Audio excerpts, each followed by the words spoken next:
ROLLOVA is a digital tool to measure length by rolling across the surface. There are two buttons located at the back of ROLLOVA, the main button and the setup button.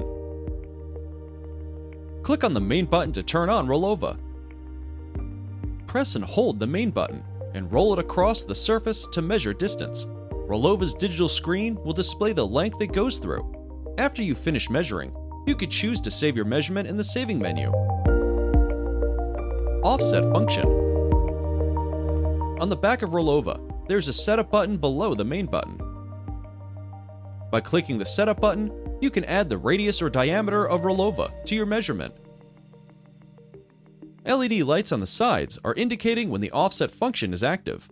This feature is designed to measure the distance from corner to corner. Change units. Press and hold the setup button on the back. You can access the setting menu of ROLLOVA. Then rotate the wheel and click the main button to change units between centimeters, inches, decimal, and inches fraction modes.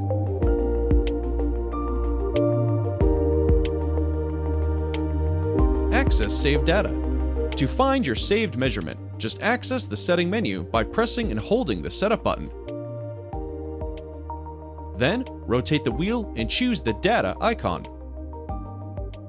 ROLLOVA can save up to 99 measurements. When the memory is full, the latest measurement will automatically override saved data from the earliest one.